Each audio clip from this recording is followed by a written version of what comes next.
Primera de Samuel, capítulo 14. Primera de Samuel, capítulo 14. Y si ya lo tienen ahí, hermanos, de nueva cuenta, muchas gracias a todos por estar aquí. Sean bienvenidos. Me parece que ya tenemos ventilador encendido. Si pueden, por favor, encender el de atrás porque el día de hoy sí hace un poco de calor. Las ventanas también están abiertas. Muchas gracias. Sean todos bienvenidos, hermanos. Gracias a Dios que nos permite estar aquí. Y vamos a comenzar en esta mañana, si el Señor nos lo permite, con una oración. Así que todos cerremos nuestros ojos y vamos a dar gracias.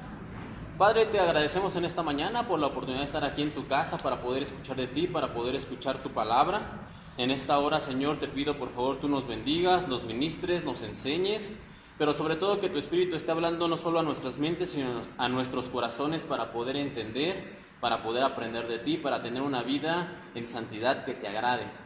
Perdona nuestros pecados, Señor, perdona nuestras deudas y ahora en este momento habla a tu pueblo, permíteme, úsame, Señor, como un instrumento y una herramienta para poder transmitir el mensaje que proviene de ti y que todos nosotros en esta mañana seamos edificados, seamos bendecidos por ti y que podamos conocerte un poco más, Señor. En tus manos nos encomendamos, bendito y buen Dios, en el nombre de tu Hijo, el Señor Cristo Jesús. Amén. Y el mensaje de esta mañana se llama ganar desde el segundo puesto. Ganar desde el segundo puesto.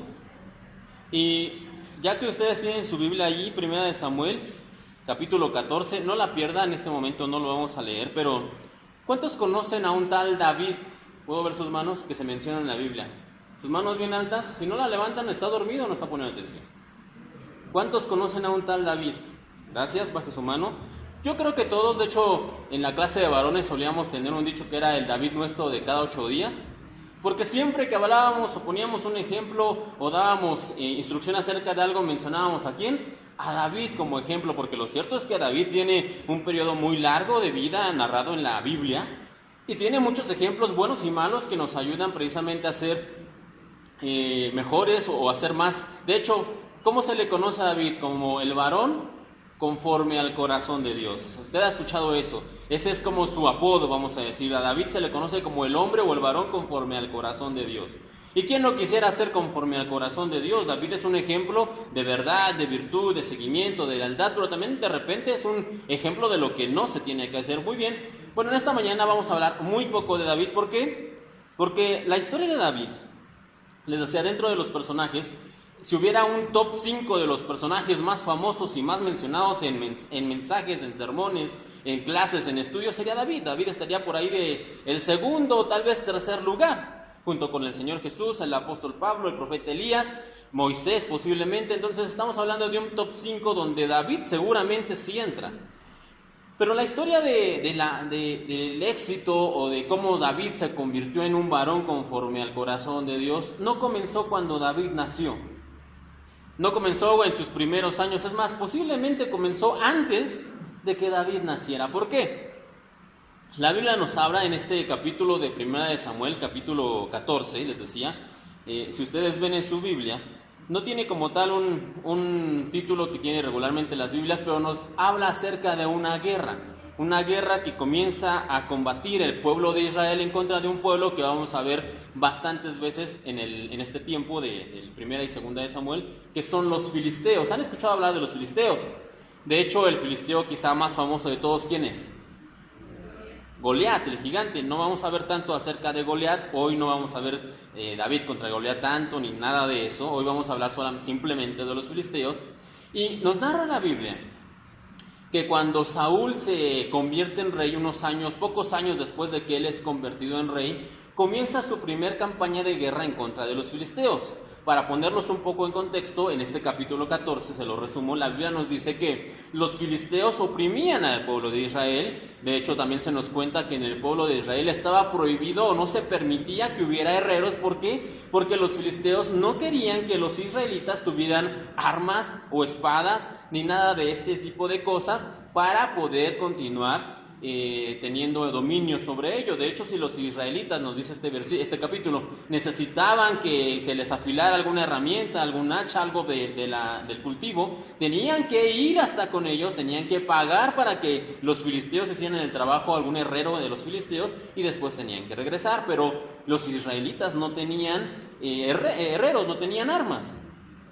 Y se nos narra aquí que estaba Saúl junto con algunos hombres y su hijo Jonatán es su primogénito de Saúl, y estaban preparándose para la guerra. Y quiero hablar acerca el día de hoy sobre Jonatán. Es un personaje que conocemos, que sabemos que era el amigo de David, que es el mismo que también se nos dice que lo amó, pero realmente ¿quién era este personaje? Bueno, hay 3 cualidades que quiero que veamos en esta mañana sobre Jonatán. Y quiero que leamos ahora sí, Primera de Samuel 14:6. Primera de Samuel 14:6 dice de la siguiente manera: dijo pues Jonatán a su paje de armas: ven, pasemos a la guarnición de estos incircuncisos, quizá haga algo Jehová por nosotros, pues no es difícil para Jehová salvar con muchos o con pocos. Y una vez más les pongo el contexto de la historia. Ya que estaban preparados para la guerra, nos dice la historia bíblica que Jonatán y su escudero, su paje de armas, se separaron, se fueron por un lado aparte y comenzaron a acercarse al campamento de los filisteos. Llegaron a un punto donde estaban tan cerca que Jonatán le dice a su escudero: mira, vamos a hacer esto, vamos a acercarnos, vamos a ir confiados en Dios, y si los filisteos nos dicen vengan, entonces eso significa que Dios los ha entregado en nuestra mano. Se dejaron ver Jonatán y su escudero, y los filisteos los mandaron llamar. Y entonces Jonatán dijo: el Señor los entregó. Y nos narra la Biblia que Jonatán junto con su escudero pelearon contra ellos. Dice que iban en la subida, en un desfiladero, y Jonatán los iba golpeando con la espada y el escudero iba detrás y los iba rematando. Tanto fue el miedo, tanto se turbó los filisteos con este ataque sorpresa de Jonatán, que comenzaron a confundirse. Cuenta el relato bíblico, nos dice que el Señor comienza a confundir a estos hombres y también permite que haya un temblor en ese momento en el área en que los filisteos estaban, de tal manera que los filisteos comienzan a matarse entre ellos mismos porque había una gran confusión. No entendían bien quién los atacaba, si era Israel, si algo estaba pasando, entonces comienzan a matarse. Saúl se da cuenta de esto y va hacia la batalla, y ya después la Biblia nos narra acerca de que usted puede leerlo. Aquí quiero también hacer una pausa.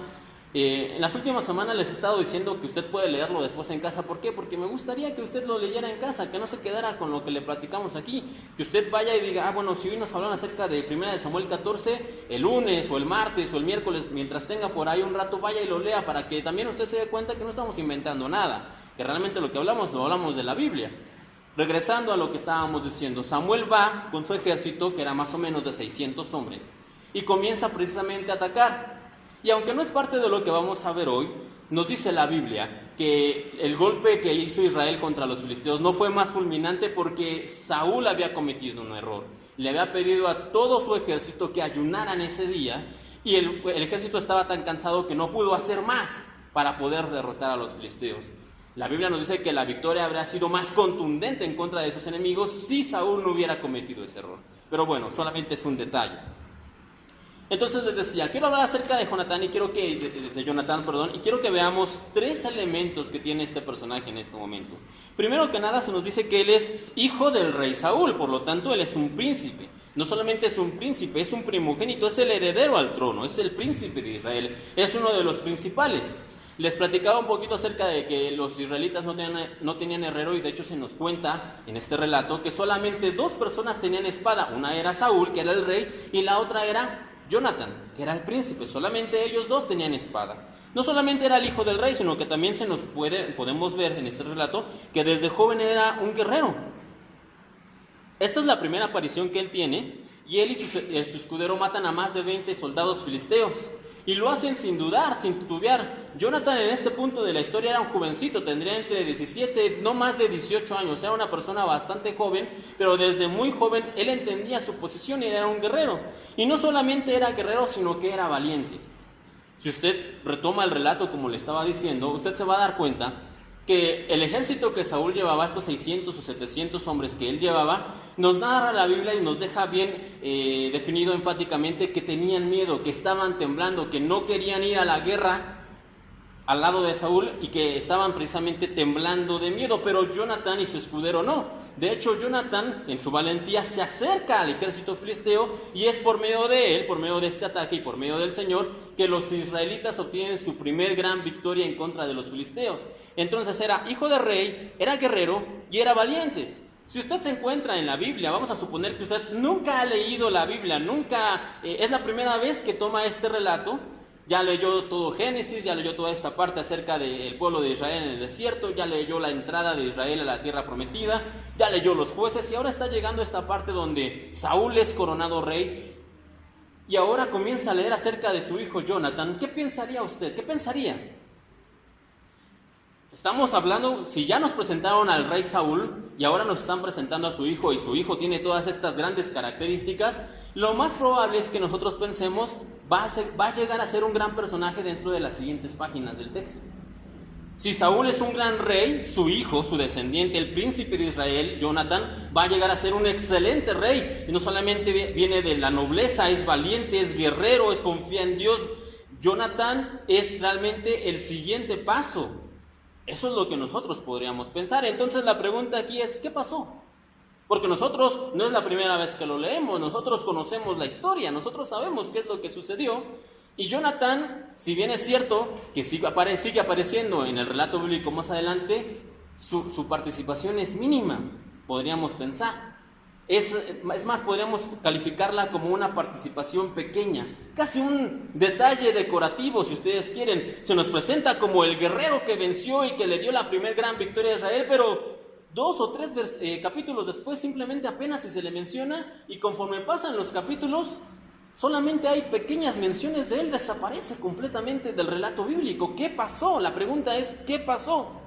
Y vamos a llegar ahí en ese momento, pero quiero ir antes al punto número 2. Y el punto número 2 de esta mañana, quiero preguntarle, ¿alguna vez ha admirado a alguien en su vida? ¿Puedo ver sus manos?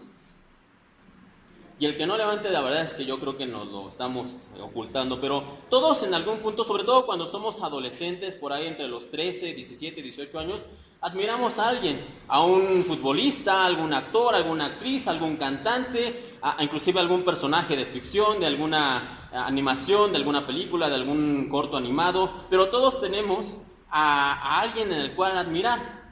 Y estaba leyendo en esta semana, ¿cuántos conocen al atleta olímpico Michael Phelps? ¿Han escuchado hablar de él? Es el medallista o el atleta olímpico con más medallas en su carrera. Tiene 28 medallas en toda su carrera olímpica. Es el atleta con más medallas en la historia. Y en el año del 2008, él hizo una visita a Singapur. Con el equipo tenían que visitar. Y en esa visita se encontró a un muchachito llamado Joseph Schooling. Y ese muchachito tuvo la fortuna de que su papá era uno de los que guiaba al equipo olímpico, donde estaba Michael Phelps, y entonces su papá lo llamó, le dijo, ven, me toca. ¿Por qué? ¿Por qué lo llamó? Porque este muchachito, este jovencito que tenía en ese entonces como 13, 14 años, era su admirador. Era realmente un admirador fiel, y de hecho tienen una foto, su papá les tomó una foto donde está Michael Phelps, el atleta olímpico, y este muchachito de 13, 14 años, que tiene la cara, si usted después busca la foto, tiene la cara como, no me lo puedo creer que esté aquí con esta persona, con el atleta que admiro tanto. Y bueno, hasta ahí podría pasar una anécdota que cualquiera de nosotros podría tener con alguien que admiramos, nos tomamos una foto y listo. Pero 8 años después, en las Olimpiadas de Río de Janeiro, en el año de 2016, pasó algo. Joseph Schooling, durante esos 8 años, después de que se tomó la foto, se dedicó a una cosa, a entrenar. ¿Por qué? Porque quería llegar a ser atleta a nivel olímpico y lo consiguió. De hecho, desde el 2012 él pudo ir a las Olimpiadas, aunque no consiguió nada porque todavía no estaba listo, pero en el año 2016 pudo enfrentarse en la competencia olímpica de 100 metros de nado libre. Y no solamente pudo estar ahí, sino que pudo enfrentar, ¿saben a quién? A su ídolo de la infancia, vamos a decirlo, a Michael Phelps. Y no solamente pudo enfrentarse a él, sino que Joseph, después de 8 años de preparación y de entrenamiento, venció a Michael Phelps, obtuvo la medalla de oro y puso un nuevo récord mundial que sigue vigente hasta el día de hoy. No lo han podido romper. Entonces, ¿por qué les cuento esto? Porque les decía, todos nosotros, todos, sin excepción creo, tenemos alguien a quien admiramos, alguien a quien nos gustaría llegar a parecernos, alguien a quien queremos imitar, un modelo a seguir. Y si David viviera en el día de hoy, ¿okay? Si David viviera en nuestra época, muy probablemente él tendría en su cuarto un póster, ¿no? Y no sería de un futbolista, ni de un cantante, ni de un atleta. ¿Saben de quién tendría un póster David en su cuarto? Del príncipe Jonathan. Es más, si David viviera en nuestro tiempo, él sería su seguidor en Facebook, en Twitter, en Instagram, en todas las redes sociales. Él sería de esas personas que te cuentan acerca de, no, ¿ya viste lo último que hizo el príncipe Jonathan? ¿Ya te enteraste a dónde fue de misión? ¿Ya te enteraste a dónde conquistó? Él sería de esas personas que se han enterado de todas las cosas que le gustan, de cuándo se va a estrenar la película nueva, de quién es el actor, de cuándo sale, de cómo vive, que tiene historias curiosas, anécdotas. Sería de ese tipo de personas David. ¿Por qué? Porque David, les decía, nació en una época donde la monarquía se había instituido. Era relativamente nueva la monarquía cuando David nació, prácticamente tenía pocos años. David creció en una época donde Saúl y el príncipe Jonathan se estaban comenzando, digamos, a popularizar entre el pueblo. Y David, el rey David antes, ¿okay? Todavía como pastor, todavía como hijo de familia, seguramente creció con las historias del príncipe Jonathan. Historias como la que leímos hace un rato, donde Jonathan había vencido a 20 guerreros filisteos con la ayuda de Dios y con su escudero de armas. Entonces, para David, Jonathan era alguien a quien admiraba. Les decía, si él viviera en nuestra época, él tendría un póster de él sería, wow, su máximo fan. ¿Por qué? Porque nosotros somos así. Nosotros necesitamos a alguien a quien admirar, y David seguramente tenía en esa admiración al príncipe. Ahora, ¿por qué les digo esto? De hecho, ¿podemos ver algo de esto? Sí. Cuando Jonathan enfrentó a los filisteos, leíamos en 1 Samuel 14:6 lo siguiente, se los digo. Dijo pues Jonathan a su paje de armas: ven, pasemos a la guarnición de estos incircuncisos, quizá haga algo Jehová por nosotros, pues no es difícil para Jehová salvar con muchos o con poco. ¿No sienten como que han leído esas palabras en algún otro lado? Más adelante. Nos narra la Biblia que más adelante, cuando David ya era un jovencito y los israelitas continuaban en guerra contra los filisteos, a David se le encomienda que vaya a ver a sus hermanos, y cuando está ahí David sale el gigante Goliat. Y David escucha lo que dice este hombre. ¿Y cuál es la respuesta de David? ¿Y quién es este qué? Incircunciso, ¿no? Que se atreve a desafiar a los ejércitos del Dios viviente. ¿Creen que se le ocurrió a David ahí nada más usar esa palabra como tal? ¿Creen que simplemente la usó por casualidad? ¿O tal vez David había escuchado esa historia de Jonatán junto con el escudero venciendo a los filisteos, donde Jonatán decía, pasemos a la guarnición de estos incircuncisos? Y David la había escuchado en las noches antes de dormirse, la escuchaba mientras cuidaba las ovejas, la leía, la repasaba, porque para él eso era algo preciado. Y cuando ve esta situación, cuando ve este ataque, esta afrenta de Goliat, ¿cuál es la primera palabra que usa? ¿Y quién es este incircunciso? ¿Por qué? Porque seguramente le había aprendido ¿de quién? No quiero usar la palabra ídolo porque queda feo, pero de su modelo a seguir, Jonathan. Ahora, tal vez esto no diga mucho, pero más adelante, 1 Samuel 17:37, yo se los leo. 1 Samuel 17:37 dice: añadió David, Jehová me ha librado de las garras del león y de las garras del oso, él también me librará de la mano de este filisteo. Puede que no sean las mismas palabras, pero el significado es el mismo. Jonatán dijo algo diferente. No es difícil para Jehová salvar con muchos o con pocos. David dijo, él también me librará de la mano de este filisteo. Las palabras son distintas, sí, pero el significado es el mismo. Yo confío en Dios. Yo creo que el Señor nos puede ayudar. Yo creo que el Señor, si Él va delante de mí, Él puede hacer las cosas. Las palabras son diferentes, pero el significado es lo mismo. ¿Por qué? Porque David tenía ese modelo a seguir de Jonatán y él había aprendido. ¿Por qué? Porque un hombre conforme al corazón de Dios, ¿saben una cosa? No se hace simplemente solo. A veces nosotros vemos a gente, a esas personas las cuales admiramos y decimos, wow, mira, esa persona tiene una familia hermosa, o tiene la carrera o la vida hecha, es muy amable, es muy atenta, es muy... y póngale usted la virtud que quiera, pero y esas personas se hicieron solas.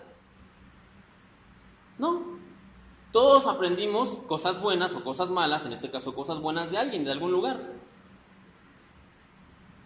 Ya sea la forma en la que somos con las personas, la forma en la que nos comportamos, la forma en la que hablamos. Y no solamente estoy hablando de los ejemplos que nos dan en casa nuestros padres, sino que también durante nuestra vida, y sobre todo en esta etapa como en la época de David, que él era un jovencito entre 16 y 18 años también, ahí es cuando nosotros comenzamos a imitar a otras personas. De ahí la importancia de tener modelos correctos a seguir.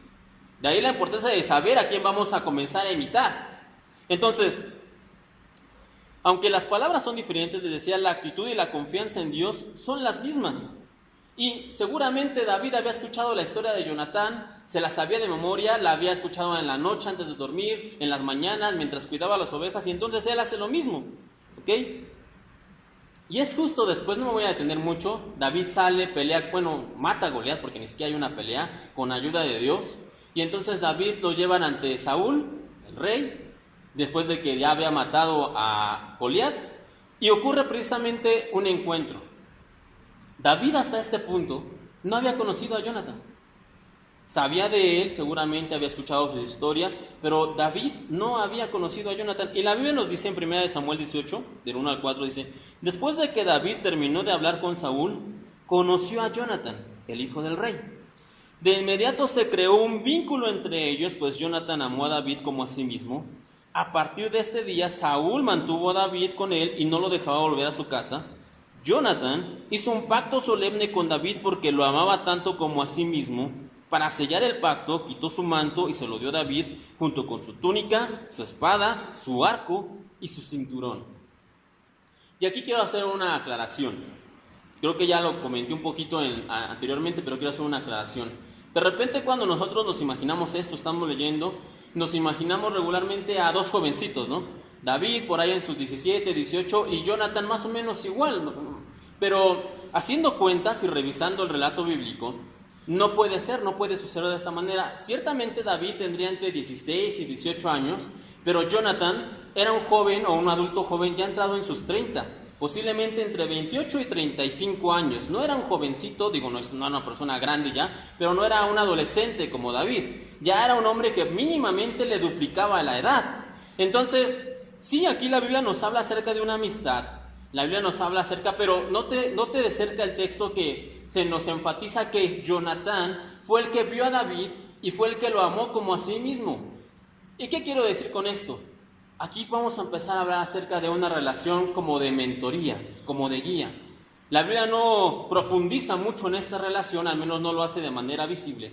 Pero, ¿se imaginan ustedes a un hombre de 35 años con un jovencito de 16, 17?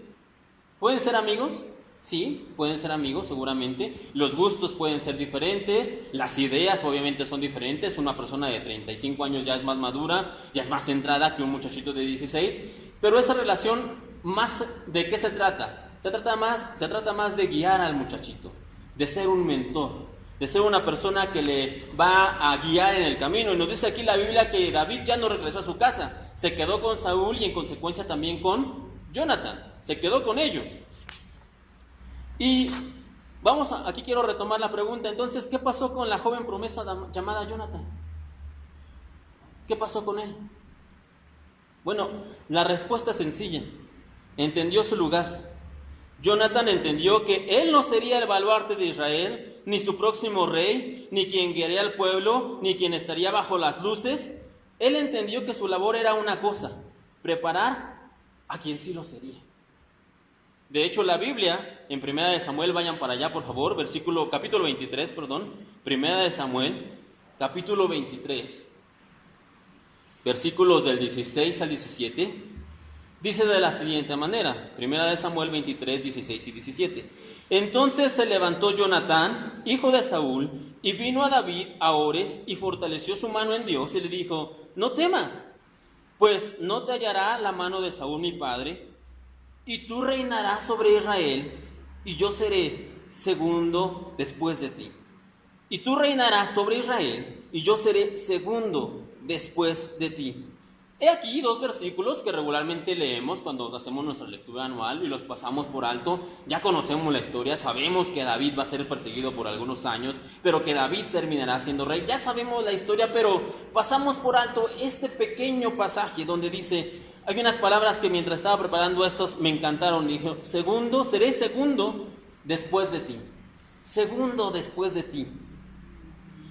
Y qué difícil, de verdad, hermanos, porque si alguien tenía derecho a ser rey era Jonatán, el que le dio la primera gran victoria a Israel, hijo del rey, primogénito, valiente, guerrero, esforzado, la gente lo amaba, los chicos lo idolatraban. Si alguien si alguien tenía que ser el rey era Jonatán, pero él se dio cuenta que él no iba a ser rey. Cuando él conoció a David, ese muchachito flaquito que acababa de matar al gigante con ayuda de Dios, él se dio cuenta de algo, él sabía, este va a llegar a ser algo grande. Y él entendió una cosa, él podía hacer dos cosas aquí: continuar con su carrera intentando ser el primero, el que se gana los reflectores, el que tiene las luces, el que todos le aplauden, o rechazar ese sueño, vamos a decirlo de alguna manera, y dedicarse a ser el mentor de David. Porque déjenme decirle que David aprendió las cosas de algún lugar. Y si ven la Biblia no nos dice directamente de dónde, sí podemos más o menos vislumbrar que con la relación que tuvo Jonatán y David aprendió las cosas de algún lugar. ¿De dónde? De su amigo, Jonatán. Y él decidió hacer una cosa. Jonatán decide despegarse de ser el primer lugar y enfocarse en ser el segundo. Y él no tiene problema con eso. Él de hecho se lo confiesa a David y le dice, mira, mi padre sabe que él ya no va a ser rey y tú vas a ser nuestro próximo rey. Y yo voy a ser segundo después de ti, yo voy a ser tu mano derecha, yo voy a ser el que te acompañe. Y la pregunta es, ¿cuántos de nosotros podríamos decir eso? ¿Cuántos de nosotros podríamos decir, no, ¿sabes qué? Tú vas a ser el que brille, tú vas a ser el que triunfe, tú vas a ser el que va a salir adelante. Yo voy a ir por ahí a tu lado, yo voy a ir detrás de ti, yo voy a ser tu mano derecha. Las luces no me van a reflejar a mí, yo no voy a salir en primera plana, la gente no va a hablar de mí, no va a decir mi nombre. Te van a conocer a ti y yo voy a ser el segundo. ¿Cuántos realmente podríamos decir eso? Jonatán lo entendió, él entendió que él tenía que ser el mentor de David. Él entendió que él tenía que cuidar de David y entendió que tenía que recordarle el llamado de Dios que Dios le había dado, porque en esta parte nos dice que Jonatán fue con David y le fortaleció su mano en Dios, porque David de repente olvidaba que él ya había sido ungido rey, que Dios ya lo había llamado y que él iba a ser el próximo rey. Y David, en medio de tantas situaciones de persecución, de turbulencia, de cosas que no se veían claras, de repente se lo olvidaba, pero ahí estaba su amigo Jonatán, no para estar celoso de él, ni para criticarlo, ni para decirle cosas negativas, sino para recordarle, David, tú ya eres rey por Dios, Dios ya te instituyó como rey, solamente es cuestión de tiempo, muchacho, tranquilo. Las cosas van a llegar, solamente ten paciencia. Y qué difícil de verdad ha de haber sido para Jonatán, porque si alguien merecía ser rey, era él. Pero él decide hacer una cosa, él se hace un paso a un lado y le dice a David, vas. Dios te eligió a ti, adelante, pero si Dios te eligió a ti, entonces yo voy contigo. Yo voy a ser segundo después de ti. Y Jonatán no tenía problema con eso. Ahora, ¿se imaginan qué habría pasado si Jonatán, obstinado y enamorado con el poder, no hubiera tomado esa decisión? No es difícil imaginárselo, sería Saúl II. ¿Qué hizo Saúl cuando supo que Dios lo había desechado? Se volvió loco. Estaba atormentado por un mal espíritu, dice la Biblia, y no solamente eso, sino que intentaba matar a David, inclusive persiguiéndolo con el ejército, arrojándole lanzas, corriéndolo del país. ¿Por qué? Porque estaba enamorado del poder, no del llamado de Dios.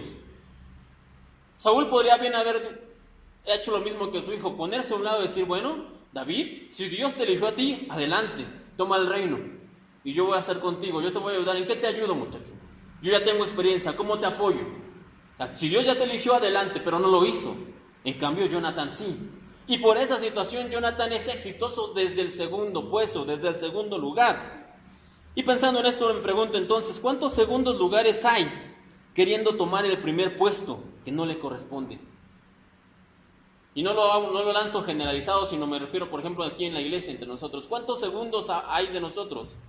Pero que estamos enamorados en querer tener el primer puesto, en tener los reflectores, en que la gente nos diga, wow, mira qué bien sirve, cómo predica, o qué bonito canta, qué bien toca, y queremos eso, pero realmente hemos sido llamados a ser segundos. pero nos enamoramos del poder, nos enamoramos de la autoridad y queremos ser primeros cuando no nos corresponde. Y es que el reino de Dios es un reino de servicio. El Señor lo deja en claro en Mateo 20, 25 al 28, se los leo, dice Mateo 20, 25, 28. Entonces Jesús, llamándolos, dijo: sabéis que los gobernantes de las naciones se enseñorean de ellas, y los que son grandes ejercen sobre ellas potestad. Mas entre vosotros no será así, sino el que quiera hacerse grande entre vosotros será vuestro servidor, y el que quiera ser el primero entre vosotros será vuestro siervo. Como el Hijo del Hombre no vino para ser servido, sino para servir, y para dar su vida en rescate por muchos. El mensaje del Evangelio siempre se ha tratado de eso, de servir. El mismo Señor se puso en segundo lugar, sirviendo a sus siervos, sirviendo a los discípulos y sirviéndonos a nosotros aún en un sacrificio por nosotros. Entonces, ¿en qué cabeza cabe que nosotros queremos a la fuerza ser los primeros, ser los que destaquen, ser los que se llevan los aplausos y las palmas y los reconocimientos? Por favor, eso es para el Señor, eso solamente es para Dios, y aún Él mereciéndolo, como en el caso que veíamos, Jonathan, Él decide hacerse a un lado. Él decide poner las cosas de lado, y Jonathan es lo que hace. Ese siempre ha sido el plan.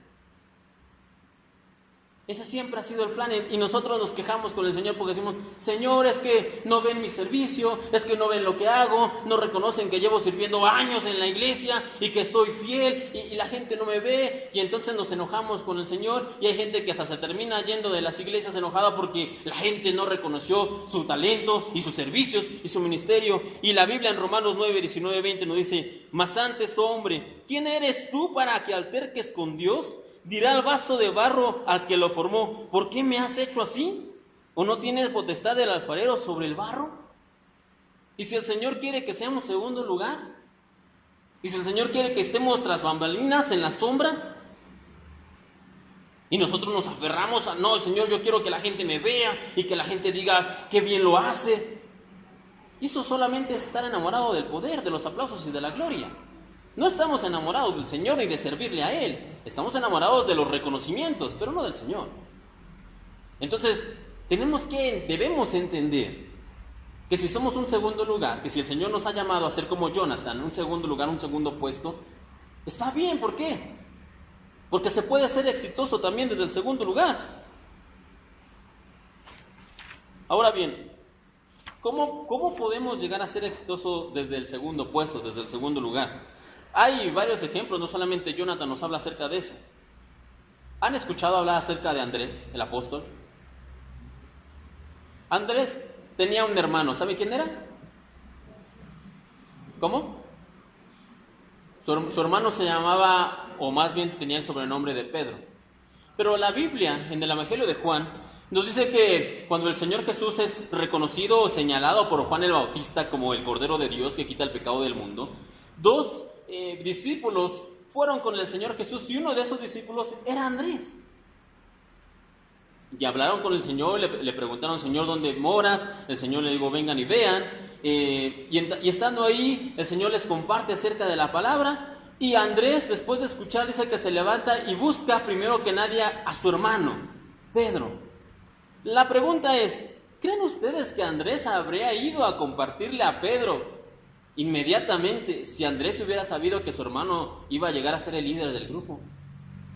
Que iba a ser el que iba a caminar sobre el agua, que iba a ser el que el Señor le iba a decir: apacienta mis corderos, que iba a ser el que iba a predicar en Pentecostés y que 3,000 personas iban a convertir. ¿Creen que Andrés lo habría hecho de verdad? O habría dicho: no, mejor me quedo, mejor yo, ¿no? Yo quiero ser el que luce, yo quiero ser el que brilla, yo quiero ser el primero. Afortunadamente, si Andrés lo hubiera sabido o no lo hubiera sabido, de todos modos Dios tenía un plan para la vida de Pedro. Pero la pregunta de nuevo surge: ¿creen que Andrés de verdad lo había hecho? Ya no pongamos a Andrés, ¿tú lo habrías hecho?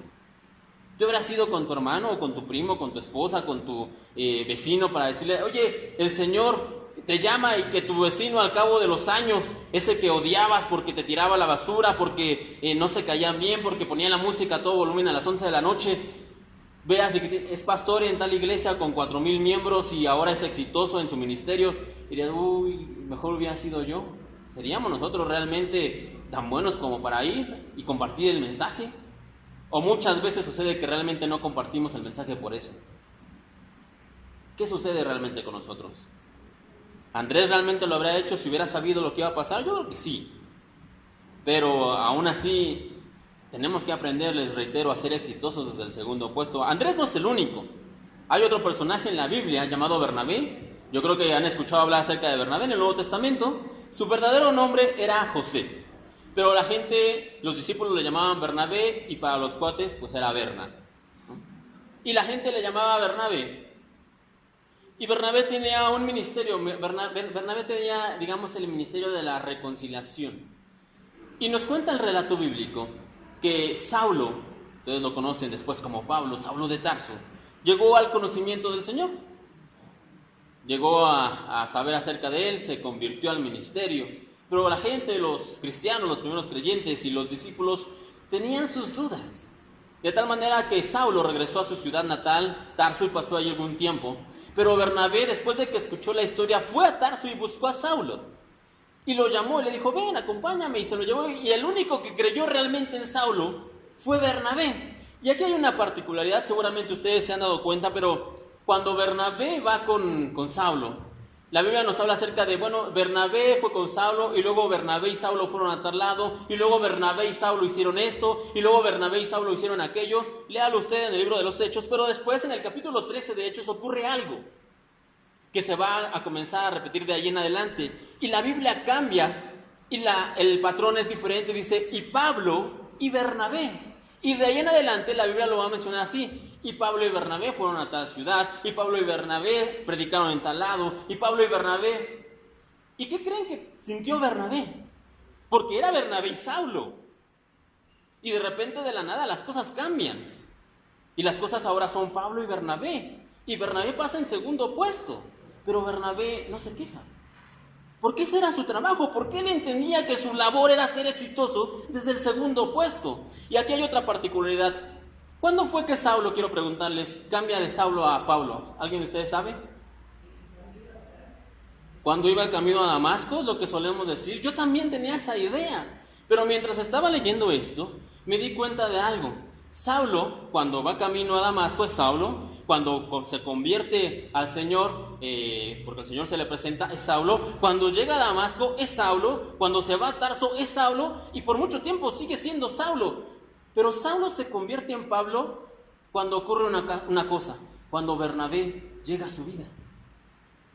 Cuando Bernabé llega a su vida, sigue siendo Bernabé y Saulo, pero después de un tiempo que están pasando juntos, me imagino que después de ese tiempo en el que, como Jonathan con David, Bernabé funciona como una especie de mentor, de guía, de ayuda, que le va instruyendo, es en ese punto cuando Saulo deja de ser Saulo y comienza en la Biblia a llamarlo Pablo. No es cuando cae de la cabalgadura, ni cuando entra a Damasco, ni cuando comienza a predicar sus primeras veces, no, sino que es hasta que llega Bernabé a su vida, y Bernabé toma el segundo puesto cuando Saulo se convierte en Pablo. Y sabemos lo que un Pablo hizo, y sabemos lo que un Pablo puede hacer, pero Pablo, para llegar a ser Pablo, necesita, ¿saben qué? Un Bernabé. Y la pregunta es, ¿cuántos quieren ser Pablo? ¡Pum! Todos levantamos la mano, sí, todos queremos ser como Pablo, pero la pregunta más importante es, ¿cuántos quieren ser un Bernabé?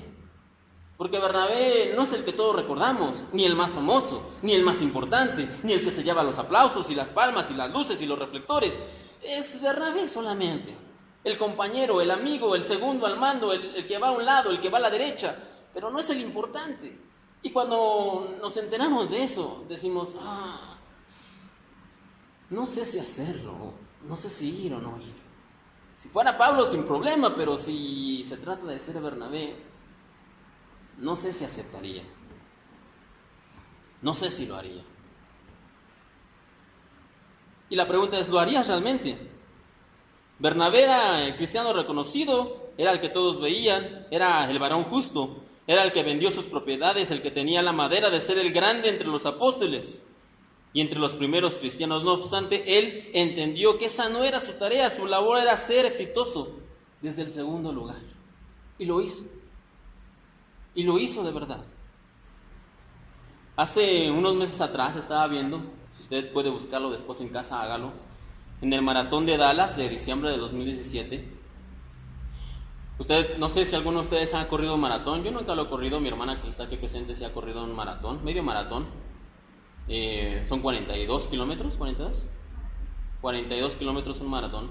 Pero en Dallas se corrió el maratón de Dallas de 2017. Y la persona que lo ganó se llama Chandler Self.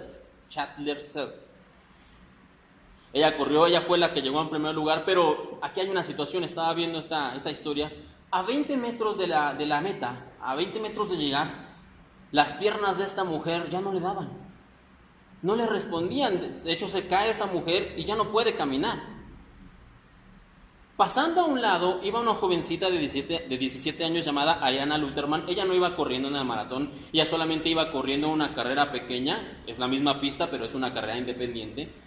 Y cuando vio a esta mujer que no podía caminar, se acercó, la tomó en brazos, la levantó y le ayudó los últimos 20 metros.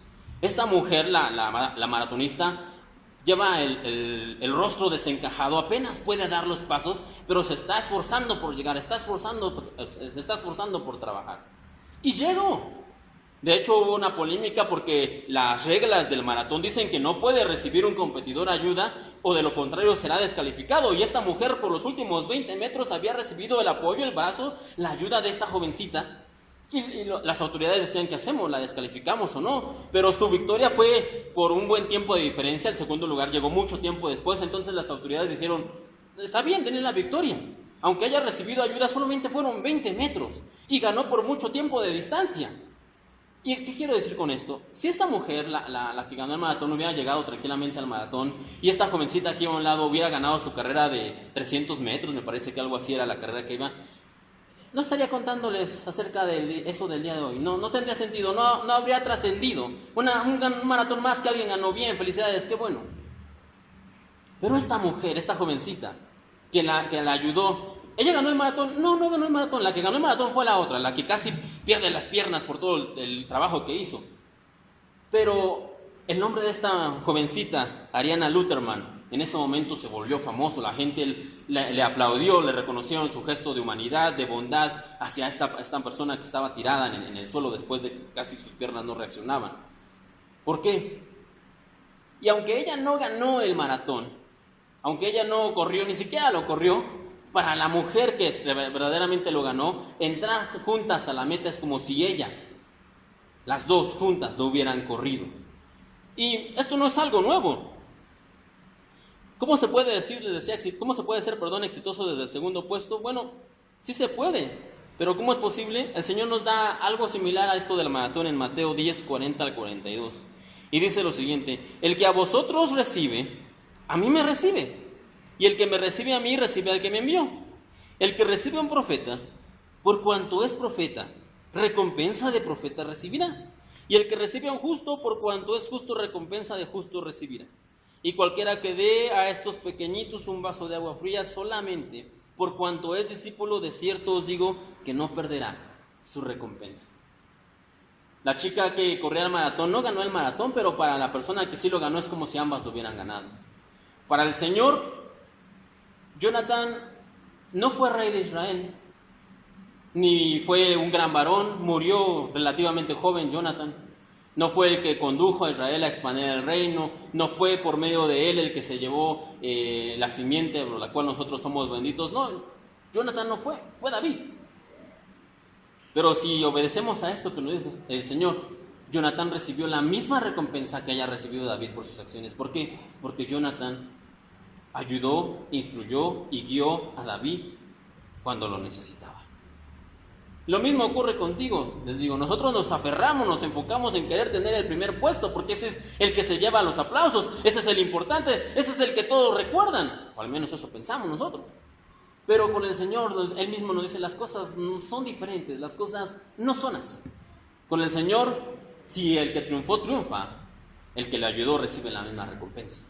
El primer lugar es tan importante como el segundo lugar. Para el Señor son exactamente lo mismo. Y eso nos lo deja en claro. Ya para ir terminando, hermanos, David aprendió esa lección. ¿Creen ustedes que David aprendió esa lección de parte de su amigo Jonathan, ser exitoso desde el segundo lugar? La Biblia nos dice efectivamente que sí la aprendió. Cuando David, pasados muchos años, llegó a ser rey y ya estaba instituido como rey en Israel, dice que él decidió que quería construirle un templo al Señor. Dijo, no es posible que yo viva en esta hermosa casa y que el Señor esté en una tienda. Dijo David, no es posible. Y entonces dijo, me voy a dedicar a construirle una casa al Señor. Y Dios le manda a un profeta y le dice, David, tú no vas a ser el que me edifique una casa, sino que será tu hijo. Y David entiende, aunque ciertamente el profeta y el Señor estaban hablando acerca del Señor Jesús, pero David entiende que la responsabilidad va a pasar a su hijo Salomón, el cual iba a ser el segundo rey, el siguiente rey. Y posiblemente, si nosotros fuéramos David, ¿nosotros qué haríamos? Bueno, si va a ser Salomón, pues es su bronca, ¿no? Me limpio las manos y hay que cuando sea Salomón, que él se encargue. Eso es lo que muchos de nosotros haríamos. Pero no, David entendió su lugar de cómo ser exitosos del segundo puesto. ¿Por qué? Porque desde ese momento, aunque él sabía que él no lo iba a construir, ¿qué fue lo que hizo David? Comenzó a recaudar materiales y las cosas que se iban a necesitar: oro, piedras preciosas, madera, gente, relaciones comerciales, a expandir el reino. Hizo todo lo posible para que cuando Salomón llegara e hiciera el templo, la tuviera fácil. ¿Y quién reunió todo? David. ¿Y cómo se llama el templo? ¿El templo de quién? De Salomón. ¿Se imaginan? David hizo todo el trabajo y Salomón se llama la gloria. David reúne todo, recauda todo, hace todo, compra todos los materiales, y el que se lleva los aplausos es otro. El templo se llama el templo de Salomón. Para mí sería más factible que se llamara el templo de David. Lo único que no hizo fue construirlo, pero hizo todo. No obstante, ¿David tiene problema con eso? No. David no tuvo problema. Es más, su respuesta es la siguiente. Segunda de Samuel 7, del 18 al 22, dice: ¿quién soy yo, Señor soberano? ¿Y qué es mi familia para que me hayas traído hasta aquí? Y ahora, Señor soberano, sumado a todo lo demás, ¿hablas de darle a tu siervo una dinastía duradera? ¿Tratas a todos de esta manera, oh Señor soberano? ¿Qué más puedo decirte? Tú sabes cómo es realmente tu siervo, Señor soberano. Debido a tu promesa y según tu voluntad hiciste todas estas grandes cosas y las diste a conocer a tu siervo. ¡Qué grande eres, oh Señor soberano! No hay nadie como tú. No hemos oído de otro Dios como tú. No hemos oído de otro Dios como tú. David responde: ¿y quién soy yo para que tengas de mí memoria? ¿Quién soy yo para que te acuerdes de mí, Señor? Él no peleó: Señor, si yo voy a reunir todo, que a mí se me reconozca. Tal vez yo no lo construya, pero que lleve mi nombre, el templo de David, como el templo de Salomón. No, David no se detiene con tonterías. David no pelea por nimiedades. David dice: Señor, ¿quién soy yo para que te acuerdes de mí? Si es un primer, segundo, tercer lugar, si estoy sentado en tu mesa, adelante, atrás, a tu lado, a tu derecha, a tu izquierda, con que esté cerca de ti, al otro extremo de la mesa, con eso me basta, Señor, es más que suficiente. No me importa el puesto, ni me importa el lugar. No me voy a andar peleando si quiero estar a un lado, si necesito el máximo puesto de reconocimiento, necesito que todos me vean. No, David dice: Señor, ¿quién soy yo? ¿Y quién ha oído hablar de un Dios como tú? Y eso sucede a veces con nosotros, hermano. Nos aferramos a los puestos y a los lugares y a las posiciones, y a que nos aplaudan, y a que nos reconozcan, y a que digan que bien predica, que bien canta, que bien ministra, que buen administrador, que lo cierto es que el Señor es el que debe tener la gloria. Lo cierto es que el Señor es el que recibe y debe recibir todo el reconocimiento. Y nosotros solamente estar agradecidos porque Él se acordó de nosotros. Nosotros solamente estar agradecidos porque nos contempla, porque nos toma en cuenta y porque tiene a bien hablar, porque tiene a bien que nosotros seamos partícipes de su pueblo, de sus promesas, de su resurrección y de su vida eterna. Con eso no nos debería bastar. Todavía aparte de eso queremos gloria, queremos reconocimientos, queremos aplausos, queremos medallas. Hermanos, ¿de verdad somos así? La semana pasada, no sé si ustedes lo habrán visto, se llevó a cabo la final de la Copa Mundial de Fútbol. Y si usted sabe de fútbol, en el campo, ¿cuántos jugadores juegan? 11, pero llevan 23 por cualquier caso. Y hay muchos jugadores que ni siquiera juegan. No tocaron el balón, no calentaron, no entraron al campo, pero al momento de la premiación, ¿sabe qué? Ellos pasaron al frente. Recibieron la misma medalla del que se chutó 90 minutos corriendo de un lado para otro para ganar el premio. Y esos que estuvieron ahí los 90 minutos al frente, ¿qué le dijeron a sus compañeros? No, tú no. Tú no, porque tú no pasaste. Tú no porque tú no jugaste, tú no porque no te esforzaste. No, ¿qué dijeron ellos? Todos ganamos. Somos un equipo. El que jugó y el que no jugó. El que está en la banca y el que está en el campo. El que entrena y el que no entrena, porque somos un equipo. Lo mismo sucede con nosotros. ¿Quién se lleva el primer puesto, el segundo puesto, el tercer puesto? Eso es irrelevante. La última pregunta de esta mañana y para terminar sería, ¿cómo sé si soy primer puesto? ¿Cómo sé si soy llamado a ser primero o a ser segundo? Esa sería una buena pregunta. ¿Cómo lo sé? ¿Cómo sé si soy llamado a ser primero o a ser segundo? Y les voy a dar un secreto, hermanos, y quiero que se lo aprendan. Si algo se van a llevar en esta mañana es esto. Por favor, anótenlo o llévenselo en su mente, en su corazón. Si algo se van a llevar, que sea esto. ¿Cómo sé si soy un primero o un segundo? Bueno, la respuesta es esta, hermano. Todos nosotros, los llamados al Señor, los llamados al servicio, los que obedecemos a Dios, fuimos llamados a ser segundos, todos, porque la gloria es para Dios, la alabanza es para el Señor, el reconocimiento es para Él, y su palabra declara una cosa, que al final de los tiempos, en el último momento, cuando Él se haya sido reconocido, dice que toda rodilla se doblará de los que están arriba, en la tierra, y aún debajo de la tierra. Entonces, ¿qué posición me toca jugar? Hermanos, no nos hagamos bolas, ni nos hagamos ahí como que no sabemos. Nuestra posición es bien sencilla. Todos nosotros fuimos llamados a ser segundo y a ser exitosos, a servirle al Señor desde el segundo lugar. Cierra sus ojos y vamos a orar.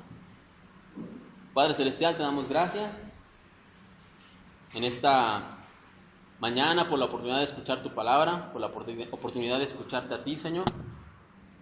Y en esta hora, Padre, te queremos pedir que tú nos ayudes a entender y a comprender que nosotros y nuestra posición no es importante, que tú eres el que se lleva la gloria, el reconocimiento, que tuyo es el reino, que tuyo es el poder, Señor, y que nosotros solamente somos siervos, que solamente somos servidores, y que realmente el reconocimiento final es para ti. Que no perdamos al norte ni perdamos el piso al querer reconocimiento que no es para nosotros, al querer gloria que no nos corresponde, sino que, Señor, nosotros realmente cumplamos nuestro ministerio de ser siervos para ti, que nosotros realmente cumplamos nuestro ministerio de servirte, Señor, y hacerlo con gozo, hacerlo con alegría con nuestros hermanos, y que realmente de esta manera la gente puede ver que tú habitas en nosotros y que la gente pueda entender lo que tienes para ellos. Padre, quita de nosotros todo orgullo, toda vanidad, todo deseo de querer sobresalir, y pon en nosotros el espíritu de tu Hijo, el cual, Señor, se despojó de ser igual a ti y se humilló hasta la muerte y muerte de cruz. Que nosotros tengamos ese mismo sentir como lo declara tu palabra, y no solamente como un pensamiento lindo, no solamente de palabras, sino que realmente podamos tenerlo en nuestra mente y en nuestro corazón grabado en cada día, Señor. Te lo pedimos, por favor, bendito Dios, en el nombre de tu Hijo, el Señor Cristo Jesús. Amén.